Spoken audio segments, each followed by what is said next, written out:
let's move into Kind of what we're up to. yeah, what we've been up to this week. So Nick, what have you been up to this week? What's going on? All right, so I'm not gonna lie, it's been a little bit of a slow week. Still, that's kind fine. of getting into that fall mood. Getting excited for October, for Halloween, one of my favorite months. Mm-hmm. But one thing that always starts around this time of year is fall television comes back. Yes. And that excites me because I love TV, as people will find out. I love it probably too much. I watch a lot of TV. I was setting my DVR for everything, and after an hour of doing that, I was like, man, I watched way too much TV. But, you know, a couple shows have started, and I thought I'd just talk about a couple of them. Sure. So one show that is now halfway through its run already, its early run, is Fear the Walking Dead. Okay. Obviously a spin-off show from the most popular show on television, with Game of Thrones. But I know that you watch Walking Dead. Have you checked out Fear the Walking Dead? I have not. It's sitting on my DVR right now. Okay. I just have not had the motivation yet to go, and I've been hearing some mixed stuff on it. I'm curious to hear your thoughts on it. Yeah. But it hasn't been, the buzz hasn't been, I need to go sit down and watch this yet. Right. So again, for those who don't know, it's a spin-off of The Walking Dead. It takes place back even before the zombie outbreak begins on the other side of the country, in Los Angeles. And so, you know, I was always intrigued by that idea because now Walking Dead is this behemoth of a show. They have all the money that they could want if AMC chooses to spend it on the show, and to really see how a zombie outbreak happens visualized on screen could be very compelling. I mean, we had a movie like World War Z, which was, it was okay, but you know, you read that book and you hear really in depth about what would it be like, how would it happen? Yeah. Because The Walking Dead skipped over that, right? You have Rick go into a coma and wake up, and it started like 28 days. Well, that's how most zombies. That's how they always start. You never see the You never actual see- crumble of society. You just see because just here's society, and then here's because it's dead. Because some of it almost never makes sense. Like, how could it happen? Yeah. How could you see somebody like, say, Michonne, kill hundreds and hundreds and hundreds of walkers, and think, well, how the hell did the Marines get taken out? Like, if she can do it, like, how can't they? And that's why they don't show it, because there's no real answer, right? But I was excited to see what they would come up with, and so far the results have been mixed. I'm not gonna lie, but it is a compelling show in that I think that it could get really good. But so far, my issue with it is it has nothing to do with the story. I think has been strong.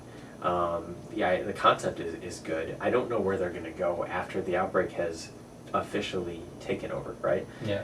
Because then it's just The Walking Dead. Well, that was my concern. Like, once it happens to is this just The Walking Dead, just with other people? Like, is it going to be Kind of, not. I mean, but the one thing that I think the show hasn't got me on yet is I'm not hooked on the characters, and you have to be hooked on the characters. You have to care, right? But it's getting there, and this past episode really changed the dynamic of the show, to where the initial outbreak kind of happened. It's sort of gotten contained. People know what's going on. The military's in, and that's what I wanted to see. And now I'm really excited to see. All right, so you have it under control. You have this area. What's going to go wrong? How does it really get shitty? Or does it get worse than it is right now in the show? Yeah. Because in the Walking Dead show, maybe the East Coast fell, but maybe it doesn't totally fall, and they would have no idea on the East Coast. True. We don't know. I'm excited to see it on that aspect. I've always been drawn to zombie stuff since as a young kid seeing Night of the Living Dead, the original. I've always just been drawn to it. So I'll always get sucked into this type of thing. But I would cautiously recommend the show to anyone. And I think if you have watched Walking Dead in its entirety, it's worth it. It's worth watching. All right. The other show, real quick, I'll just mention Gotham came back last night. And this is just a show that I want to just kind of, it makes me scratch my head. As you can see, huge Batman fan. Yeah. And the show, you know, of course I'm going to watch a live action show that takes place in the world of Batman, even if it's before Batman came about. And it's sort of like Fear the Walking Dead. That's why I paired them. You kind of see how this world got to the point where Batman was needed, or you know, you got to the point with Fear the Walking Dead to where we were. And it's... Have you watched any of Gotham? I haven't seen any of it yet. It's just a baffling show sometimes on the choices that it chooses to make in changing the canon of the comics. Okay. Like, some of the stuff is just like they've taken some characters to the point where it just doesn't even begin to make sense that they could get to where they supposedly are in the world of comics, where we almost have to view the show as an alternate universe. Like, you have to, even though the pitch of the show was to show Bruce Wayne become Batman, basically, and the world become what it is in the comics. But I'm sticking around. The second season premiere was good, kind of, but it's a mess of a show, and it's a bummer that you don't watch it, because we could have some conversation about it. But for those who aren't watching it, you probably don't have to start.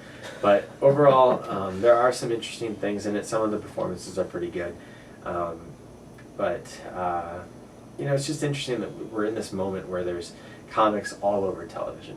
Oh, we have 7 DC TV shows basically by the time spring starts, if you include the Vertigo stuff, and we have a couple Marvel shows, soon to be 3. Yeah. I mean, it's just crazy, and all the Netflix shows. Like, there's so much. It's an interesting time to like television. There's so much other good stuff. I'm excited to check out some other shows, like Scream Queens, stuff like that. The Muppets. But we'll talk more about that later. That's what I've been up to this week. So a mild pass on Gotham, but if you've been in it, it's fine. And if you're The Walking Dead, check it out before The Walking Dead. Cool. I recently downloaded, it just came out, I think last week, I believe, the Shovel Knight Plague of Shadows DLC. If you guys didn't know, if you have Shovel Knight, there's free DLC. It is essentially, you can play as Plague Knight, and it's more than just a reskin. It's a total, the levels are pretty much the same. There's some remix in the levels, some new hidden areas and things like that. But he controls completely different from Shovel Knight, which I'm getting used to. That's my one hesitation right now, which I'm fine with him playing differently, because if he doesn't, then what's the point of having you play as Plague Knight? It's just a reskin. Yeah. It definitely adds a different level to the game. It's a lot of fun. There's new secrets. It's still got the same quirkiness. Still find myself laughing out loud at some of the weird shit that these characters say and do.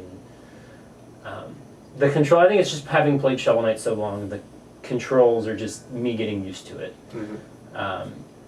You don't have the sort of the pogo stick bounce that Shovel Knight had. Instead, you get like a double jump, and then you can have like a charge jump that launches you up even further. It's a little hard to control sometimes, but again, I'm getting used to it, and it's getting more in there, and I'm starting to like it in the same level as I like Shovel Knight. So is there anything that you would compare the game to? Because, I mean, one of the obvious comparisons that a lot of people made, given that it was harking back to a different age of video games, was the way that Shovel Knight bounced on his shovel. It was a lot like Scrooge McDuck in the classic DuckTales video game. Does the gameplay of Plague Knight resemble anything initially? There isn't something that comes to mind. There probably is. There's probably some game that I either haven't played or don't remember playing that controlled in this way. But nothing is coming to mind. It's not like, oh, this move is from this game, this move is from this game, this move is from this game. Yeah. It's just, there's nothing that I've noticed or remembered in that, oh, this is straight out of Compton. Yes. I Cool. played that game. Well, I mean, one of the cool things, though, about this DLC, and it sounds like you are getting to like it. I initially asked you about it when you first started, and you were kind of like, eh. Yeah. But you are definitely coming around it. One of the cool things is it's basically like a whole new game. Yeah, and I mean, it's free. If you have the game. If you have the game, it's free. And then when the retail version comes out, I think in October of this year, Soon. It'll be included on the physical copy of that as well. So if you have Shovel Knight, if you love Shovel Knight, it's definitely worth checking out. I'm excited to go through and... Yeah, I'm looking forward to it. You know, if I wasn't already playing 8 million different video games at once, I would have already been deep into it. But that's, I mean, it's cool. It's definitely, Shovel Knight was definitely one of the biggest surprises of last year for me. I didn't follow the Kickstarter campaign on that, and then it was just like all of a sudden here's this game, and everybody was raving about it, and then I was raving about it because it's great. I remember even like telling people, I was like, go play. If you don't like this, I will pay for your. I told a couple people that I'm like, go, but well, I don't have the money. No, go play this, and they all. It's awesome. So if you haven't played Shovel Knight, definitely play that, and then play through the new Plague of Shadows, right? So cool. That's great. Yeah.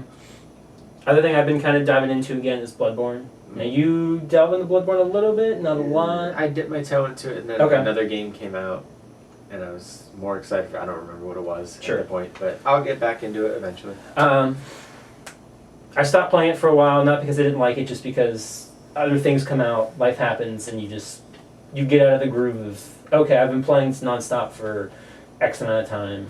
Yeah. And then you just kind of follow the groove and you'll come back. But at TGS recently they announced that there's going to be an expansion pack, the Old Hunter's coming out in November. So I thought, well, it's time to finally jump back in and finish Bloodborne, try to get that platinum trophy. Yeah. So I dipped back into that and spent pretty much most of my weekend grinding and fighting my way through Bloodborne. You plan to come back to Bloodborne at all? Oh yeah, I'm definitely going to get to it eventually. You know, it is a little bit overwhelming, the amount of hours that need to go into the game, the amount of people, yourself included, who say just how punishing the game is. You know, it's kind of like, what mindset do you have to be to commit? Yeah, I'm going to go do that right now. Yeah. You know, once you're in it, it's a different thing. But to like go in knowing that you're going to be punishing yourself, it's kind of like the same thing where like, odd example, but one I always think about, the movie Revolutionary Road. Have you seen that? With Leonardo? Great movie, great performances. But I walked out of that going, what mood would I have to be in to ever watch that again? Yeah. It's a brutal movie. You know, you walk out of that, you're watching a marriage crumble, two people yelling at each other for 2 hours, and then there's, you know, something bad happens, and we'll leave it at that. And I walk out of a movie like that going, like, I guess I'll watch that if I ever want to. I don't already, but I want to feel like I want to kill myself. Yeah. Like if I ever want to have that feeling, then that's time to pull that out. And it kind of feels that way with Bloodborne. It's like, what mood do I need to be in to want to actively go punish myself, basically. But if you want to punish yourself, then maybe 15 wasn't too old for you. But no, so in November is the new one. Right? It's in November, I think November 24th, I think is when it comes out. I know it's getting like a retail bundle with the package and with the game in December. Basically a game of the year before. Yeah, kind of like a game of the year edition. So if you haven't picked up Bloodborne and you want to pick it up, I definitely recommend picking it up. If you are on the fence, wait until Hunters comes out. It definitely is punishing, like Nick said, but it's one of those. It's same as the Souls games. Like once it clicks and you get into it, it's great and it's a lot of fun. When I jumped back into it, though, it was one of those things like I finished fighting one of the bosses. And like I was just like shaking, like my adrenaline was up. Did you get right back in, or was it like, oh, I forgot how hard this was? It wasn't a difficulty thing. I've been playing Shovel Knight. I think just getting into the controls was a little bit hard again. I'd been sinking a lot of hours into Mad Max, and it was a problem going from Bloodborne to Mad Max because the button in Bloodborne to run is the button to use your shotgun in Mad Max. And so, like, every time I would, like, go to sprint in Mad Max, I'd fire off my shotgun and be like, well, I just wasted a bullet that's already really scarce. Great. Right. So it took me a minute to kind of, like, get back in the groove of this is this button, this is this, here I can control this.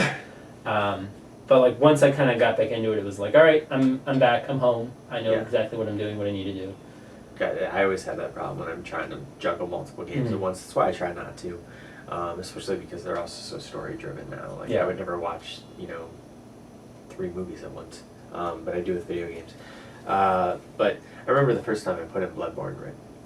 Now I'm remembering the reason I haven't finished that game is because when I got my PS4, I got like MLB, The Show, I got Bloodborne, I got Last of Us, I got another game, I got them all at once, and I just kind of wanted to try them all. So I put in Bloodborne, and like even in that first room, I was like, all right, let's go, and then like there's like a thing in there, and it like killed me, and I was like, what just happened? I think I looked down at like a text and I was dead, and the game had just started. I don't even know if I hit start, and I was dead. And I was like, all right, and so I went back in. I got past that thing and went outside, and there was like 4 guys with monster axes and just cut me in half.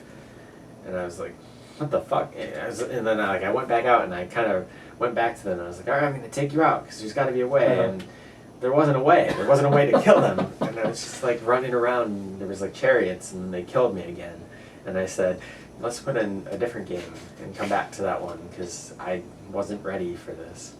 Well, I remember like coming out, when the game came out and there was like initial report of like, oh, you're supposed to die, right? Like there's a werewolf in that thing, it's supposed to kill you, it's supposed to send you back to like the Yeah, I hunter's didn't dream. know that. Yeah. And so I like snuck around the werewolf and I was like, well, let's just see what happens. And then I kind of got into the world and was like, well, I don't have any weapons. Yeah. Something's gonna kill me. Yeah, and they do. Yeah, I mean. And if you get past them, then there was something bigger, because I guess what, they want you to die. Yeah, I mean, there's always just something bigger right in the corner that's looking to kill. Everything is just mean in that. Everything's just out to get you. It's great. I have so much fun. Like, I have this love-hate relationship to it where I'm like, this game stresses me out so much that there's points where, like, my hands are just shaking, like, my heart's going. And I'm like, I'm gonna like have a heart attack or a stroke. Like this is gonna kill me. Like I remember why I stopped playing this game, and then I'm like, okay, well now I'm having fun with it again. Yeah, sometimes we do that to ourselves. Yeah. Right. Like we do stuff for some reason just because it punishes us. Like it's probably the same reason I watch the prequels once a year.